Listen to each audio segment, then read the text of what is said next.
Hey you, yes you scrolling through endless videos, chasing that next dopamine hit. Ever wonder why you can't stop snacking, shopping, or swiping? Why enough feels like a foreign word? In this video, I'm going to blow your mind with the science of cravings, unpack why your brain's wired to want more, and show you how to flip the switch. Stick around, because today, you'll learn how to control your cravings and finally feel satisfied. Let's dive in. Welcome back, craving conquerors. Today, we're tackling a question that's haunted humanity since, well, forever. When is enough enough? Think about it. Why do we devour an entire bag of chips when we're not even hungry? Why do we buy that fifth pair of sneakers we don't need? Or stay up till 3 a.m. watching just one more episode? Spoiler alert, it's not your fault, it's your brain. We're diving into the wild world of cravings with help from Michael Easter's book Scarcity Brain. Easter's a genius at unpacking why we're wired to chase more, and how we can break free. By the end of this video, you'll have practical tools to tame your urges and thrive, not just survive. Ready? Let's go. Let's start with the basics. Your brain is a craving machine. Michael Easter calls it the scarcity brain, an ancient wiring that kept our ancestors alive. Back in the day, food was scarce, danger was everywhere, and hoarding resources was a survival flex. If you found a berry bush, you didn't nibble. You gorged, because who knew when you'd eat again? Fast forward to 2025, we're drowning in abundance. Supermarkets, streaming apps, Amazon Prime. But our brains haven't gotten the memo.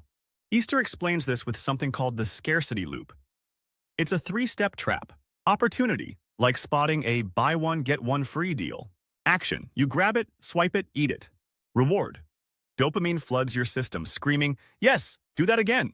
Take slot machines, for example. Easter digs into how casinos exploit this loop. Pull the lever, action, maybe win, opportunity, feel the rush, reward.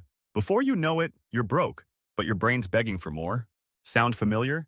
That's the same loop running when you're doom-scrolling X or raiding the fridge at midnight. Here's a real-world example. Jake's a snack fiend.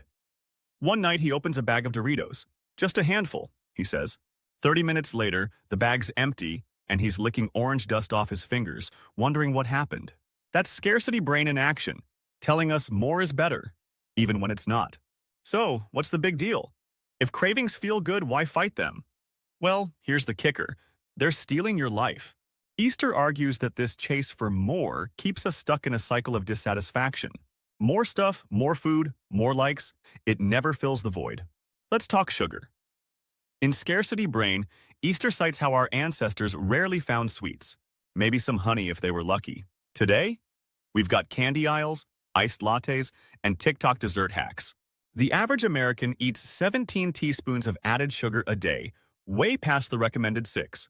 Why? Because sugar hijacks that scarcity loop. One bite, and your brain's like, jackpot, keep going.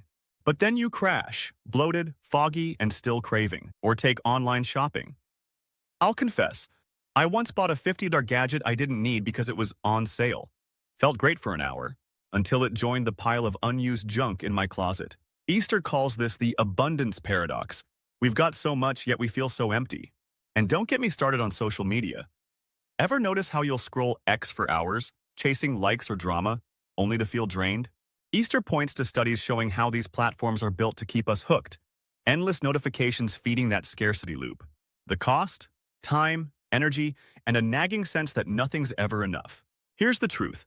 Cravings aren't just quirky habits. They're attacks on your happiness. But don't worry, we're about to fight back. All right, let's flip the script. How do we tell our scarcity brain, thanks, but I'm good? Easter's got answers, and I've got examples to make it stick. Here are 3 game-changing strategies. Strategy 1. Pause the loop. Easter says the scarcity loop moves fast. Opportunity, action, reward. Slow it down. Next time you're reaching for that extra cookie, wait 10 seconds. Ask yourself, do I need this or is my brain just bored? My friend Sarah tried this with online shopping. She'd add stuff to her cart, then wait 24 hours. Half the time, she didn't even want it anymore. Boom. Loop broken.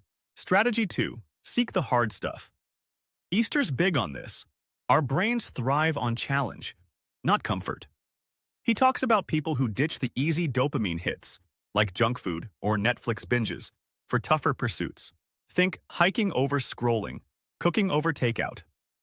I tested this, swapped my nightly TikTok spiral for a 30-minute walk. First day? Torture. By week 2, I felt alive, not numb. Challenge rewires your reward system. Suddenly, enough feels like plenty. Strategy 3. Redefine enough. Easter shares a story about a guy who lived with monks in Bhutan. These people had nothing, no phones, no snacks, no noise, yet they were happy. Why? They decided what enough meant: shelter, food, purpose, not excess. Try this. Write down what you need to thrive, not survive. For me, it's coffee, good books, and time with friends. When I focus there, the craving for more fades. My friend Mia, she used to chase every trend: clothes, diets, gadgets. Burned out, she read Scarcity Brain and Reset. Now, she's got a one-in, one-out rule. If she buys something, she donates something. She's happier with less. That's the secret. Satisfaction isn't more, it's meaning. So, how do you make this real? Let's tie it together with a plan. Step 1. Spot your scarcity loops. Is it food, screens, stuff? Name it. Step 2. Test one strategy this week. Pause, challenge yourself, or redefine enough. Step 3. Notice how it feels. Not perfect? Tweak it. Easter's research shows this isn't about willpower.